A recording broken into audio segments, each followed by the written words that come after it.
හරි. එහෙමනම් අපි අන්තිමට කතා කළේ සිම්පල් ප්‍රසන්ට් වල පැසිව් වොයිස් වාක්‍ය හදන ආකාරය ගැන තමයි අන්තිම පාඩමෙන් අපි කතා කළේ. දැන් අපි කතා කරන්න යන්නේ සිම්පල් පාස්ට් ටෙන්ස් වලින් වාක්‍ය ගොඩනගන ආකාරය සහ මේ සිම්පල් පාස්ට් ටෙන්ස් වල කොහොමද මේ පැසිව් වොයිස් අපි යොදාගෙන කතා බහ කරන්නේ වාක්‍ය ගොඩනගන්නේ කියලා. දැන් ඔයගොල්ලෝ සිම්පල් ප්‍රසන්ට් වල පැසිව් වොයිස් ඉගෙන ගන්න කලින් ඉගෙන ගත්ත මේ පැසිව් වොයිස් වල තියෙන රූල්ස් කීපයක්. ඒ කියන්නේ පැසිව් වොයිස් වෙන්නේ මොන වගේ වාක්‍යද? ඊට පස්සේ වාක්‍යයක් තුළ තියෙන ඔබ්ජෙක්ට් එක හඳුනා ගන්න හැටි, ඔබ්ජෙක්ට් එකේ තියෙනවා ඩිරෙක්ට් ඔබ්ජෙක්ට්, ඉන්ඩිරෙක්ට් ඔබ්ජෙක්ට් කියලා. ඊට පස්සේ ට්‍රාන්සිටිව් verb, ඉන්ට්‍රාන්සිටිව් verbs කියලා වර්ගයක් තියෙනවා. ඊට පස්සේ මේ පැසිව් වොයිස් වලදී අපි මූලික වශයෙන්ම අනුගමනය කරන රීති ටිකක් කතා කළා. එකක් තමයි be verbs කොටසින් එකක් අපි අනිවාර්යෙන් ගන්නවා be verb දෙකක්. am, is, are, was, were, shall be, will be කියන අවස්ථාවක් ගන්නවා. ඒ වගේම තමයි අපි අනිවාර්යයෙන්ම verb එක තියන්නේ මෙතෙන්දී past participle අවස්ථාවෙන්. ඒ කියන්නේ verb එක third form කියලා කියන්න පුළුවන් තුන්වෙනි අවස්ථාව තමයි අපි මෙතෙන්ට ගන්නෙ. ඔන්න ඔය දේවල් ටික අපි කතා කළා. ඊට පස්සේ අපිට ඒජන්ට් කියන කෙනා නැත්නම් ක්‍රියාව කරන කෙනා වැදගත් වෙන්නේ නැත්නම් අපි එයාව දන්නේ නැත්නම් අපිට එයාව නොතියන්න පුළුවන්. නොතිය වාක්‍ය ගොඩනගා ගන්න පුළුවන්. හැබැයි අවශ්‍ය නම් අපිට ඒ කෙනා යොදන්නත් පුළුවන්. එතකොට සිංහලෙන් විසින් කියන පත්තේ වගේ ඉංග්‍රීසි වලදී මෙතනදී පාවිච්චි කරන්නේ by කියන වර්ඩ් එක තමයි පාවිච්චි කරන්නේ. ඔව් ඔන්න ඔය දේවල් ටික තමයි අපි කතා කරේ රීති විදියට. එහෙනම් අන්න ඒ මුලින් කතා කරපු ඒ රීති ටික තියෙනවනේ. rules ටික ඒ ටික simple present වලට, simple past වලට, simple future වලට, present perfect, past perfect, ඊට පස්සේ present continuous, past continuous මේ හැම අවස්ථාවකම passive voice වාක්‍ය ගොඩනගද්දී ඒ රීති ටික පොදුයි. ඒ අනුව තමයි වාක්‍ය ගොඩනගන්නේ. අර එක tense එකෙන් tense එකට මේ වාක්‍ය හැදෙන රටාව විතරයි වෙනස් වෙන්නේ. නම් ඔයගොල්ලන්ට හරිම පැහැදිලි මේ රටාව ටිකක් අල්ලගත්තම අර active voice වල රටාව අල්ලගත්තේ. අන්න ඒ වගේ මේකේ රටාව දන්නවනම් ඕනම වාක්‍යයක් මම simple present වලින් දුන්නොත් ඔයගොල්ලන්ට past, future, continuous, present continuous, past continuous, ඊට පස්සේ present perfect, past perfect, future perfect කියන මේ active voice අවස්ථා වලින් ඔයගොල්ලන්ට ගොඩනගා ගන්න පුළුවන්. අපි මේ රටාව හරියට ඔලුවට දාගත්තොත්. හරි. ඒක නිසා මේකේ ගැටලු තියෙනවා නම් එවෙලෙම අහලා විසඳ ගන්න. මොකද පස්සට යනකොට ඒවා ආපහු විසඳ ගන්න බැරි වෙන නිසා.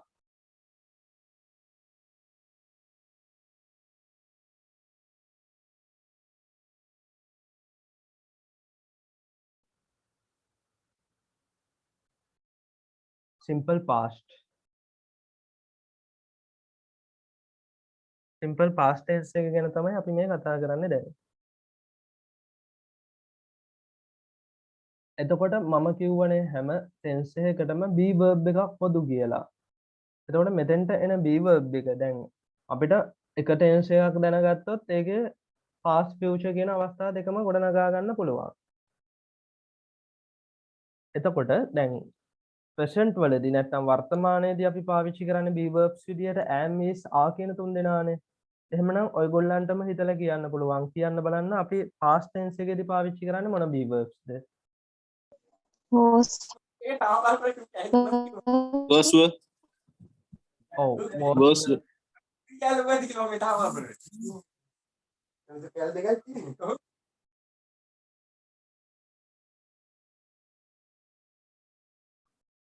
හරි.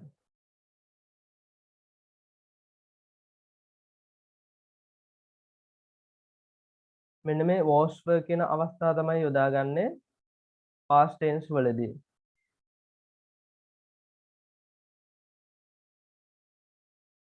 එහෙමනම් be verbs විදියට අපි යොදාගන්නේ was were. මෙන්න මේ was were අනුව තමයි අපි වාක්‍ය ගොඩනගන්නේ. එතකොට එතන තියෙන රටාව තමයි අපි මතක තියාගන්න ඕන. මෙන්න මේ was were එකටම එකතු වෙනවා verb එක. අපි මේ verb එක තියන්නේ මොන අවස්ථාවෙන්ද? past participle ඔව්. ඊළඟට තමයි අපි අවශ්‍ය නම් විතරක් මේ දේ කරන කෙනාව දක්වනවා.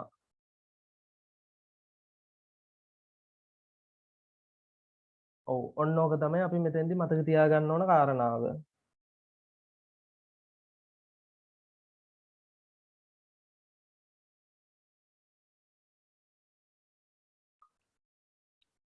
හැමතැනම එහෙමයි. මේ was were එක තමයි ගොඩනගන්නේ. subject එක සහ මේ was were මාරු වෙන අවස්ථා තියෙනවා. මේක negative වෙද්දී, interrogative වෙද්දී අන්නේ අවස්ථාවන් ටික අපි කතා කරනවනේ කොහොමද හැම tense එකකම. එතකොට අපි අර දන්න කාරණාවක් තියෙනවා. හැබැයි අපිට මේ අපි වරද්ද ගන්න සහ අපි දන්න කාරණාවක් තියෙනවා. මෙන්න මේ වෝස් යෙදෙන්නේ මොන සබ්ජෙක්ට් එක්කද වර් යෙදෙන්නේ මොන සබ්ජෙක්ට් එක්කද කියලා. එතකොට මෙන්න මේ I, he, she, it මෙන්න මේවත් එක්ක සහ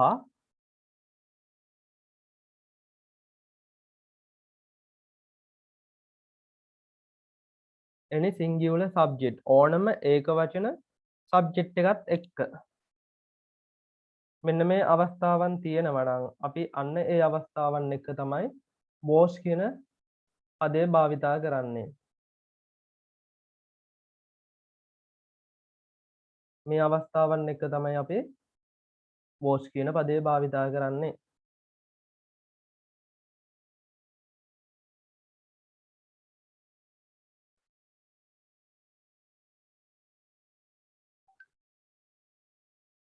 එතකොට දැන් ඔයගොල්ලන්ට ප්‍රශ්නයක් තියෙනවා.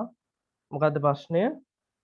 මෙන්න මේ I කියන එකත් එක්ක ප්‍රශ්නයක් ඇති වෙන්නේ නැද්ද මේක දැක්කම?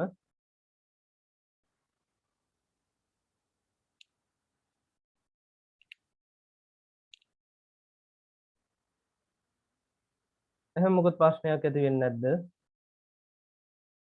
අපි ප්‍රසන්ට් වලදී මේ I සලකන්නේ ඒක වචනයක් විදියටද බහු වචනයක් විදියටද? plural. ඔව්. හැබැයි මෙතෙන්දී මොකද්ද වෙලා තියෙන්නේ?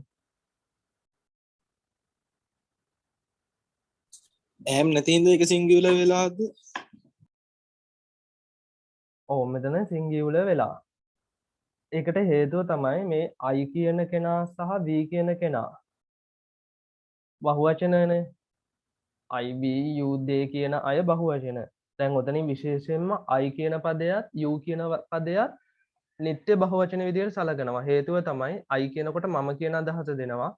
ඊට වඩා you කියන එකේ ඔබ සහ ඔබලා, ඔයා සහ ඔයාලා, නුඹ සහ නුඹලා අන්න ඒ අදහස් දෙකම එකට පොදුවේ තියෙන නිසා you කොහොමත් බහුවචනයි. මේ I කියන එක අපි සිංහලෙන් හිතලා බැලුවොත් මේක ඒක වචනයක්. හැබැයි ඉංග්‍රීසි වල මේක සලකන්නේ බහුවචනයක් විදියට.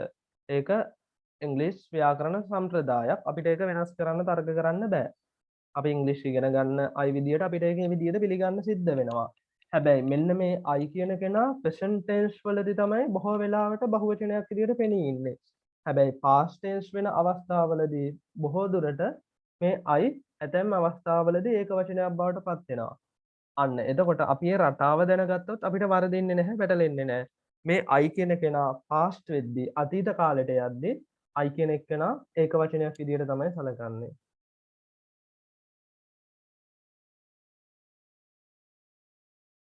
විශේෂයෙන් මෙන්න මේ was කියන පදය සමග I යොදද්දී මතක තියාගන්න I were නෙමෙයි I was කියලායි අපි යොදන්නේ.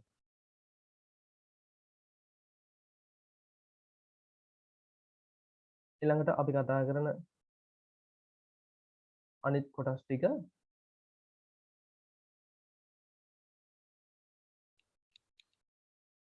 we, you, they. ඊට අමතරව මේ plural subject.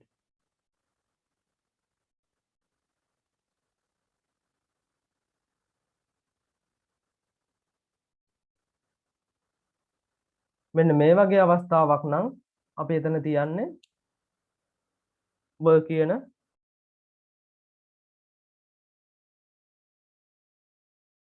verb එක තමයි අපි යොදාගන්නේ.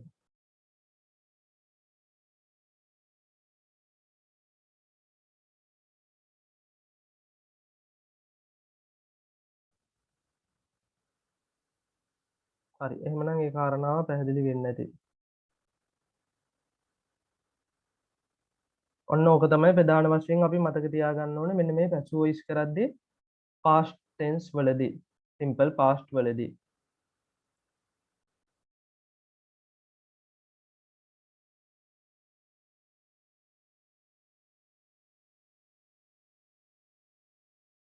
දැන් අපි affirmative වාක්‍ය කීපයක් අරගෙන බැලුවොත් මේ වාක්‍ය affirmative වලින් අපි කතා කරන්නේ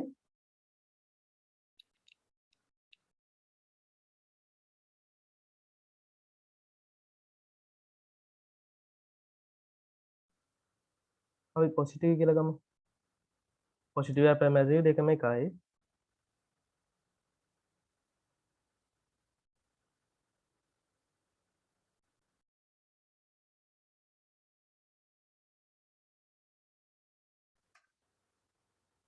දැන් ඇක්ටිව් වොයිස් වලින් අපි වාක්‍යයක් ගත්තොත් මෙහෙම. අපි වාක්‍යයක් ගන්නවා. ඒගොල්ලෝ අපිට උදව් කරනවා. කොහොමද කියන්නේ ඒගොල්ලෝ අපිට උදව් කරනවා?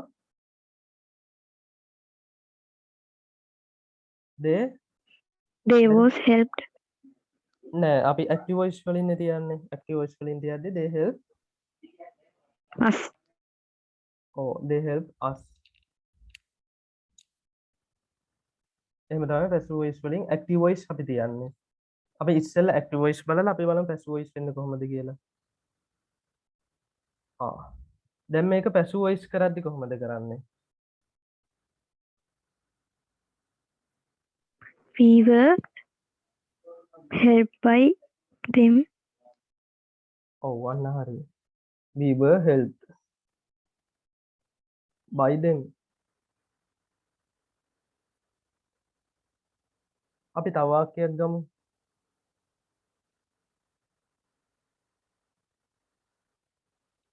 අපි ගමු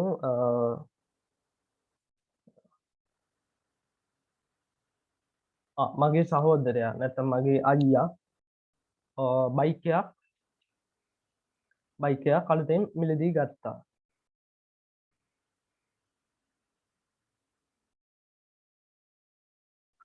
My brother bought a new bike.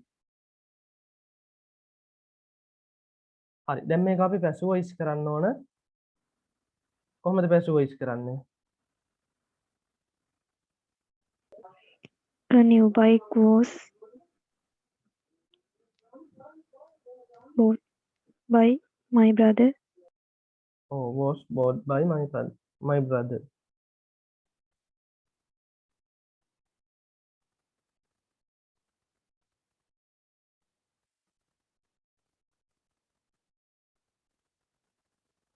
අපි තව උදාහරණයක් ගත්තොත් අපිට ඉඩමක් තියෙනවා.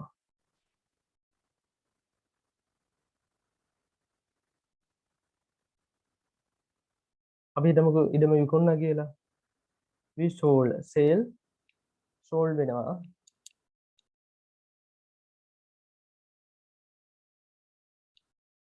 we sold that land.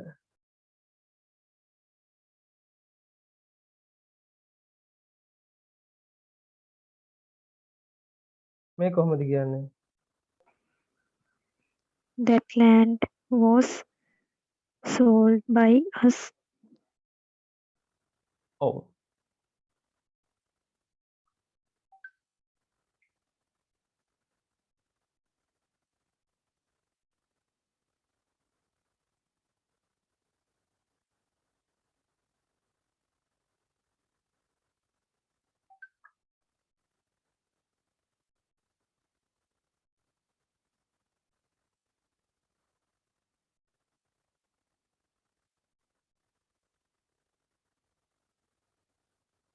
අන්න හරි. ඔන්න ඔය විදිහට තමයි වාක්‍ය ගොඩනගන්නේ. දැන් අපි කිව්වොත් ඇය මල් වලට වතුර දානවා කියලා කොහොමද කියන්නේ? ඇය පැල වලට වතුර දානවා කියමුකෝ. ඇය පැල වලට වතුර දානවා කියලා කොහොමද කියන්නේ? ඇක්ටිව් වොයිස් වලින්.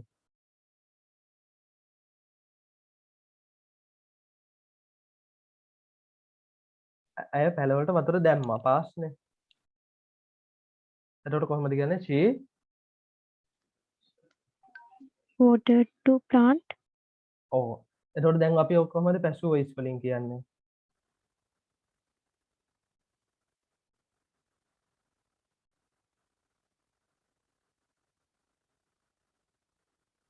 Plant was watered by her. ඔව්. plant was නෙමෙයි වර් ගන්නෙ.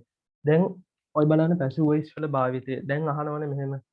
දැන් අම්මා අහනවා මේ අපෙන් අහනවා දැන් අක්කා හරි නංගි හරි අම්මා අහනවා මේ අක්කා මල් වලට වතුර දැම්මද කියලා අහනවට වඩා අම්මා අහන්නේ බොහෝ වෙලාවට මල් වලට වතුර දැම්මද අන්න එහෙමනේ අහන්නේ. අපි එතකොට කියන්නේ අක්ක මල් වලට වතුර දැම්මා කියලාද අපි වැඩිපුර කතා කරද්දි කියන්නේ නැත්නම් මල් වලට වතුර දැම්මා කියලාද? මල්වලට වතුර දැම්ම මලට කියලා. වතුර දැම්ම කියලා. අන්න එහෙමනේ කියන්නේ. එහෙනම් අන්න ඒකයි මේ පැසිව් වොයිස් අපිට අවශ්‍ය වෙන්නේ. අපි හැමතිස්සෙම ඇක්ටිව් වොයිස් වලින්ම කතා කරන්න ගියොත් අපේ කතාවේ කිසි ලස්සනක් නැති වෙන්න පුළුවන්. අපි අදහස හරියට කියනවා, අපි වාක්‍ය හරියට ගොඩනගනවා. හැබැයි සමහර වෙලාවට අපි කියන්න ඕන කාරණාව බොහෝ වෙලා අරගන්නවා කියන්න.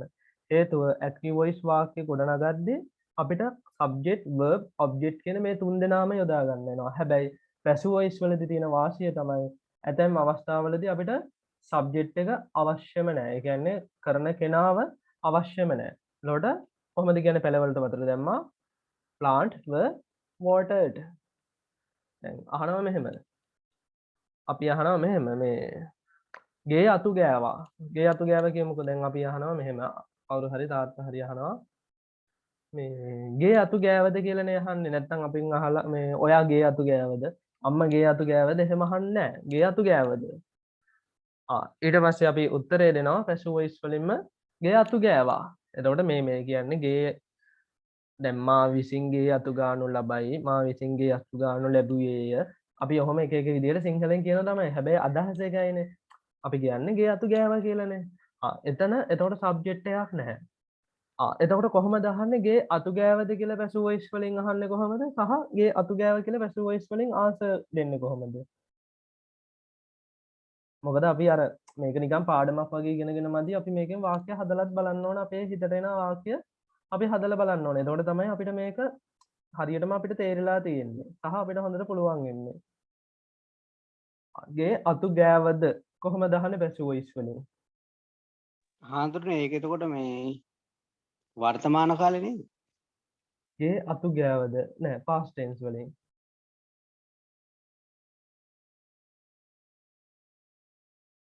ගේ අතු ගෑවද කොහොමද අහන්නේ? was මුලට දාලා ඔව් අන්න හරි was වලට දැම්මා. was clean was කියන්නව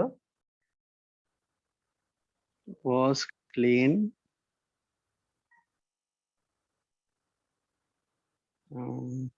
house. ඔව් මෙහෙමත් අපිට ගන්න පුළුවන්. හැබැයි ඒක නෙමෙයි ඇත්තටම රටාව.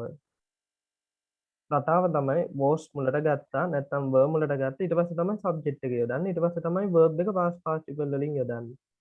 එතකොට ළඟටම ආවා පොඩි වෙනසයි උනේ මේ house එකයි clean කියන එකයි මාරු වෙන්න විතරයි තියෙන්නේ. එතකොට was අපි හිතමුකෝ ගේ කියන්නේ අපි දන්න ගේනේ. එහෙනම් අපිට the house දාන්න පුළුවන්. නැත්නම් was home was house එහෙම කිව්වත් වරදක් නැහැ. අපි the ගමුකෝ. නැත්නම් අපි the නැතුවම ගමුකෝ. එතකොට මේක වෙනසම තේරුම් ගන්න පුළුවන් වෙන්න. was house cleaned. අනේ දැක්කනේ හරි ලේසි. was house cleaned. අපි clean කියනවට වඩා අතු ගන්නවා කියනකොට අපි ගමු sweep කියන වචනේ අරගෙන. එතකොට swept. ඔව් ඒක past participle වෙද්දී swept වෙනවා.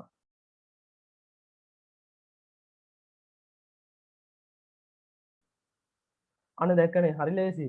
දැන් අපි කියනවා අපි කියමු ගේ පිරිසිදු කළා කියලා එක වාක්‍යයක් කියන්න පුළුවන්. තව වාක්‍යයක් කියන්න පුළුවන් ගේ අතු ගෑවා කියලා.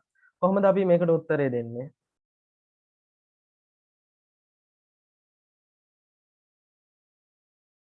අපි කියනවා ගේ පිරිසිදු කළා.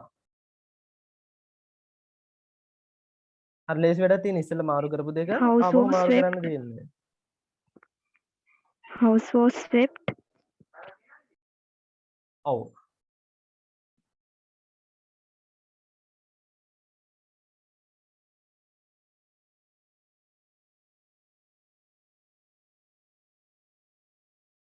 එතකොට clean කියන එකට කොහොමද දෙන්නේ?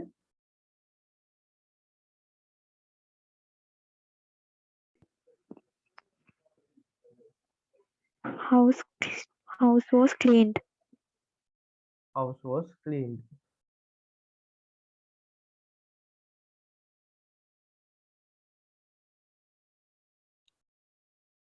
අන්න එහෙමනම් හරි ලේසි වැඩක් තියෙන මේ passive voice වලදී. එහෙනම් අපිට තේරෙන්න ඕනේ passive voice අපිට නිතරම අවශ්‍ය වෙනවා. හේතුව අපි දැනුවත් නැති වුණාට දැන් ඒ කියන්නේ අපේ සිංහල අපිට ගොඩක් හොඳ භාෂාවක් අපේ භාෂාවනේ මේ සිංහල ගොඩක් රසවත් භාෂාවක්. හැබැයි සිංහලවල තියෙන ලොකු අඩුපාඩුවක් තමයි සිංහලවල කතා කරන්න වෙනම භාෂාවක් තියෙනවා සහ ලියන්න වෙනම භාෂාවක් තියෙනවා. අන්න ඒක නිසා තමයි සිංහල ව්‍යාකරණය අපිට ටිකක් අමාරු වෙලා තියෙන්නේ. ඔය ව්‍යාකරණයෙන්ම කතා කරන්න හෝ නැත්නම් කතා කරන භාෂාවෙන්ම ලියන්න හෝ තිබුණා නම් අපිට සිංහල ව්‍යාකරණය එච්චර අමාරු වෙන්නේ නැහැ. දැන් වෙලා තියෙන්නේ අපි සිංහල වෙලා සිංහල ව්‍යාකරණ අපිට අමාරු වෙන්නේ. ඒකට හේතුව අරක. හැබැයි ඉංග්‍රීසි ගත්තට පස්සේ ඔය කියනවා ස්පෝකන් ඉංග්‍රීසි කියලා. ස්පෝකන් ඉංග්‍රීසි කියලා කියන්නේ ඔය පැටර්න් ටිකක් වැඩිපුර භාවිතා වෙනවා. ඊට අමතරව ස්පෝකන් ඉංග්‍රීසි වල තියෙන දැන් සමහර අවස්ථා අර කියන්න ඒ කියන්නේ වාක්‍ය භාවිතා කරන ආකාරය අනුව යම් වෙනසක් තියෙනවා. එහෙම නැතුව දැන් සාමාන්‍යයෙන් වාක්‍යයක් අරගෙන බැලුවොත් අපි ලියන භාෂාවෙන්ම තමයි කියන්නෙත් කියන භාෂාවෙන්ම තමයි ලියන්නෙත් ඉංග්‍රීසි වල. එතකොට දැන් ගේ අතු ගෑවද කියලා අපි සිංහලෙන් ඇහුවට ඒ කියන්නේ ගේ අතු ගෑවද කියලා අහලම තියෙන්නේ අපි ඒක පැසිව් වොයිස් වලින්. සිංහලෙන් කිව්වොත් කර්මකාරක වලින්.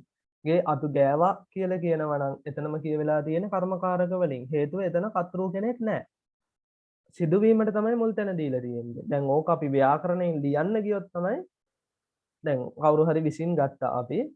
දැන් අපි හිතමුකෝ ඔහු කියලා නැත්නම් මල්ලි විසින් ගේ අතු ගානු ලැබුවේය. අන්න ඒ වගේ අපි තියන්නේ යන්නේ ඇත්තටම පැසිව් වොයිස් මේ කර්මකාරක කරලා ලියද්දි. එහෙම නැතුව අපි කතා කරද්දි මා විසින් ගේ අතු ගෑවේය. එහෙම කියන්නේ නැහැනේ. තාත්තා අහන්නේ නැහැනේ. ඔබ විසින් ගේ අතු ගෑවේද? එහෙම අහන්නේ නැහැ. අපි උත්තර දෙන්නේ නැහැ. මා විසින් ගේ අතු ගෑවේය කියලා උත්තර දෙන්නේ නැහැ. තාත්තා අහන්නේ ගේ අතු ගෑවද? අපි කියන්නේ ගේ අතු ගෑවා කියලා. අන්න එහෙනම් ඒවත් කර්මකාරක වාක්‍ය.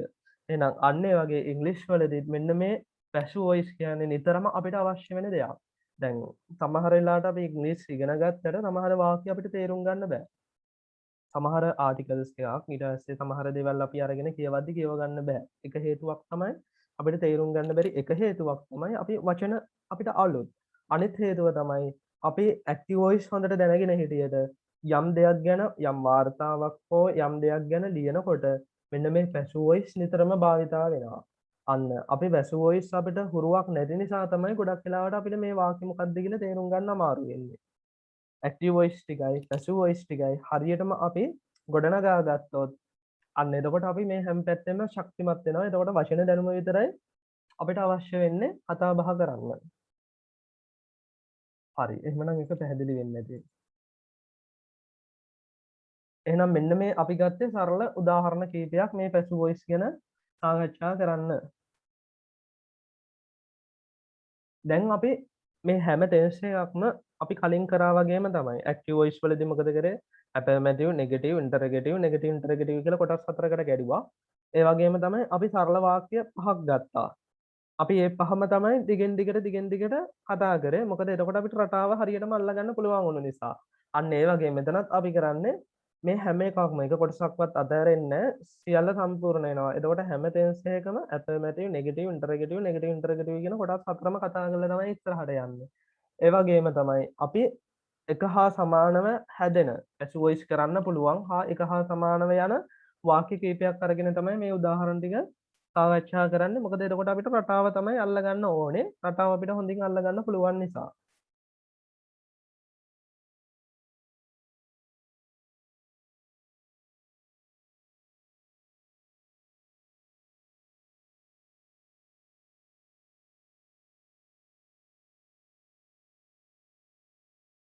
අපි මෙතෙන්ට උදාහරණ කීපයක් ගමු. අපි කලින් උදාහරණය ගත්තෙත් මගේ යාළුවා මට උදව් කරනවා කියන වාක්‍යනේ අපි පැසිව් වොයිස් කරලා ගත්තේ I am helped by my friend කියලා. අන්න ඒකම අපි මෙතෙන්ටත් ගමු.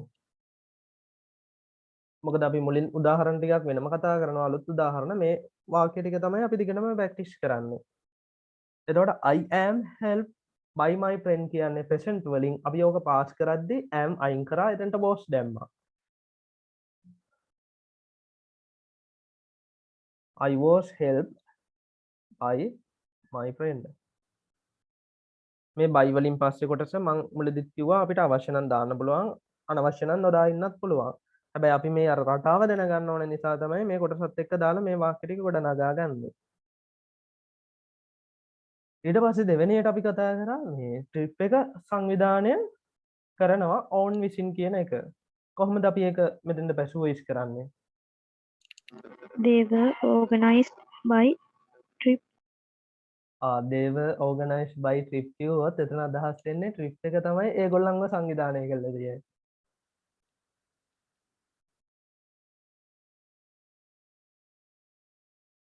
ඒ කියන්නේ දැන් ට්‍රිප් එක තමයි ඒගොල්ලන්ව සංවිධානය කළා තියෙන්නේ එහෙම වුණොත්. ඔය ට්‍රිප් කියන එකයි දෙම් කියන එකයි මොකද වෙන්න ඕනේ? මාරු වෙන්න ඕන. A trip was අන්න හරි. organized A trip was organized by them. ඊට පස්සේ අපිට කියන්න ඕන මේ ඔහු ඉංග්‍රීසි කතා කරා. ඕක ඉංග්‍රීසි කතා කරා ඔහු විසින්. නැත්නම් ඉංග්‍රීසි කතා කරපු එක තමයි මේ වෙලා තියෙන සිද්ධවීම. අපිට ඒක තමයි කියන්න ඕනේ. අර බයි කියන කොටසත් එක්ක අපි මේ රටාව කතා කරන නිසා තමයි බයි කියන එකත් ගන්නෙ. හරි. එතකොට ඔහු ඉතින් ඉංග්‍රීසි කතා කළා. නැත්නම් ඔහු ඉංග්‍රීසි කතා කරනවා කියන එක මම එහෙම කියන්නම්. එතකොට ඔයගොල්ලන්ට තේරුම් ගන්න පුළුවන් මොකද්ද මේ කියන්නේ කියලා. ඔහු ඉංග්‍රීසි කතා කළා කියන එක පැසු වොයිස් වලින් කියන්න බලන්න. මම එහෙම කියන්නම්. English was spoken by him. ඔව්.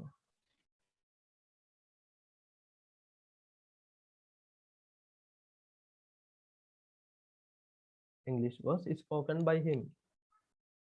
ඊට පස්සේ කියන්න ඕන මේ මధු රචනා ලිව්වා. මధු රචනාවක් නෙමේ රචනා බහුවචන මధు රචනා ලිව්වා. ඒක පැසු කරලා කියන්න බලන්න. Essays were written by Madhu. ඔව් අන්න හරි.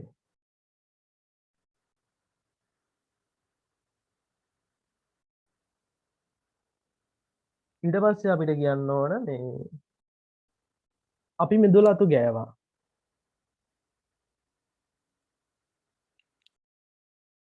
Compound was swept by us. Oh, the compound was swept by us.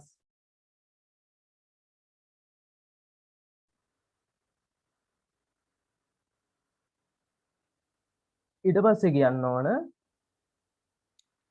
ගුරුවරයා ශිෂ්‍යයන්ට ඉගැන්නුවා. Students were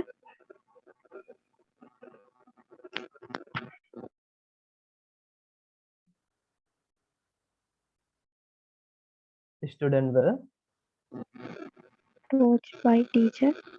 oh by the teacher.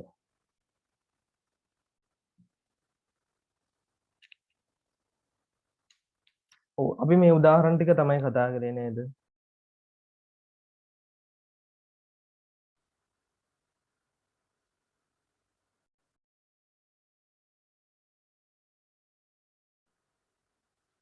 හරි. එහෙනම් අපිට පැහැදිලි මෙන්න මේ passive voice වලදී simple present වල තියෙන්නේ am is are කියන තුන් දෙනා අරගෙන තමයි වාක්‍ය ගොඩනගන්නේ active මේ positive වලදී.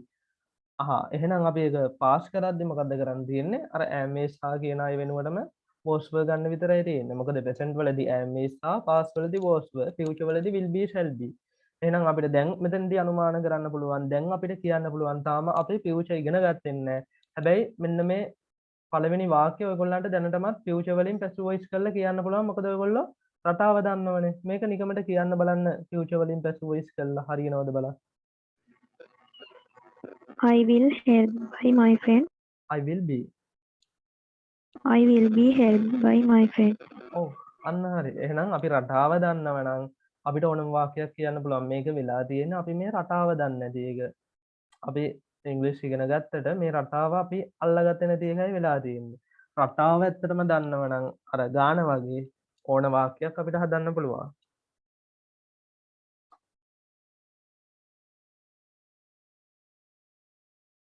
ඊළඟට අපි කතා කරනවා මේක නෙගටිව් කරන්න කොහොමද කියලා.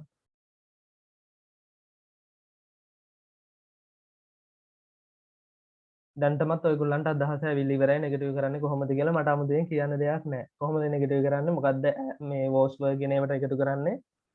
Wasn't, weren't. අන්න හරි. Was not Werner. O wasn't weren't කියන එක තමයි අපි එකතු කරන්නේ not එකතු කරන්න විතරයි තියෙන්නේ.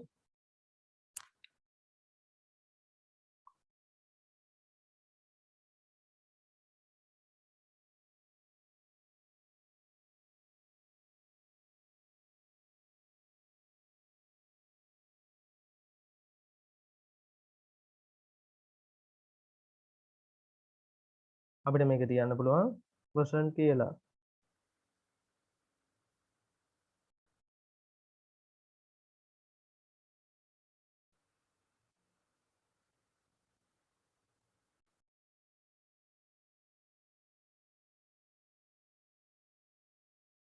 අන්න එහෙනම් මෙන්න මේ රටාව පුළුවන් නම් අපිට ඕන එකක් ගොඩනගන්න පුළුවන් ඒ රටාවට අනුව. අපි අර වාක්‍ය ටිකම මෙතන කතා කරමු කොහොමද මේ ගොඩනගන්නේ කියලා.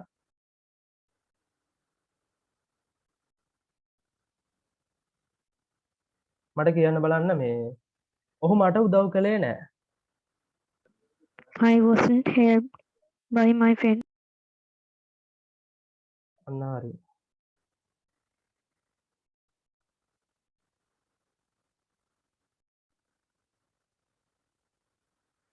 I wasn't helped by my friend.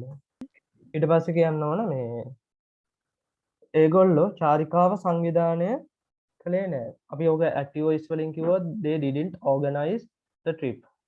A trip. ඔක කොහොමද passive voice කරන්නේ?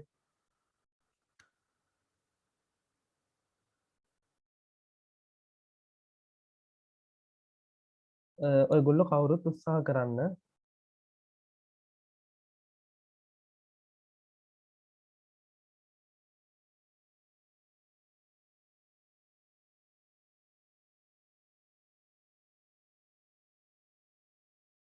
If you want to talk, first you must open your mouth. මට කතා කරන්න අවශ්‍ය නම් මුලින්ම ඔයා කරන්න ඕනේ මොව විවෘත කරන එක.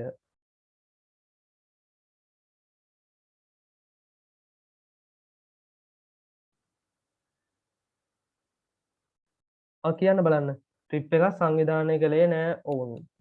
They didn't organize a trip. Wasn't. අපි මේක අර අනිත් පදේ දැනගන්නත් එක්ක was not කියන එක වෙන් කරමු.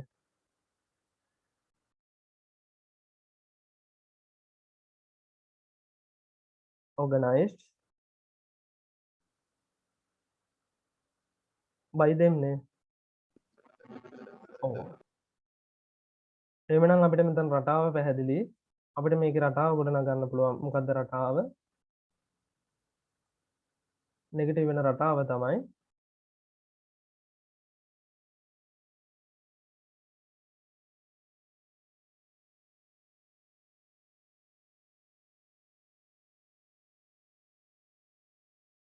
අපි මේ රටාවත් දක්වමු. කලින් එකට දැක්ුවේ නැහැ.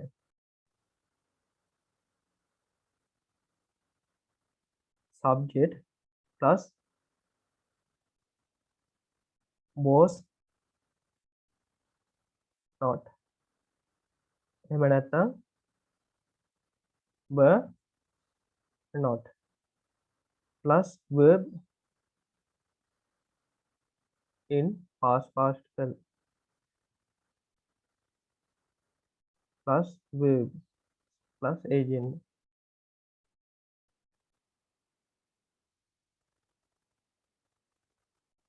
මොකද මේ රටාවත් අපි දැනගත්තම හොඳයි.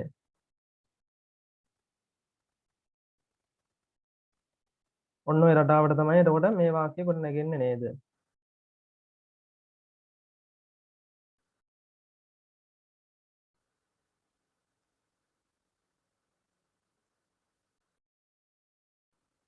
හරි ඊළඟට කියන්න බලන්න ඔහු ඉංග්‍රීසි කතා කරේ නෑ. He didn't speak English.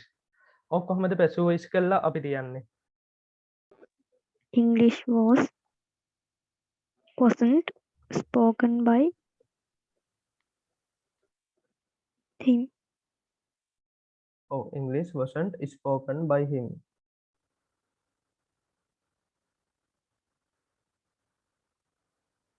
ඊළඟට මදු රචනා ලිව්වේ නැහැ. මදු didn't write essays.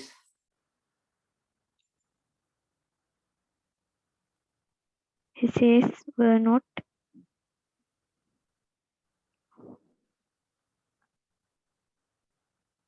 written by Madhu.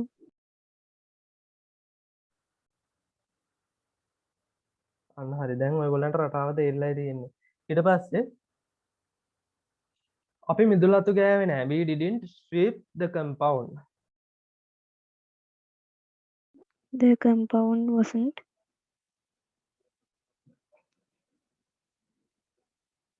swept by us. අන්න හරි. ඊට පස්සේ අපිට කියන්න ඕන මේ ගුරුවරයා ළමයින්ට ඉගැන්නුවේ නැහැ. The teacher didn't teach to students. නැත්නම් the teacher didn't teach students. Students were not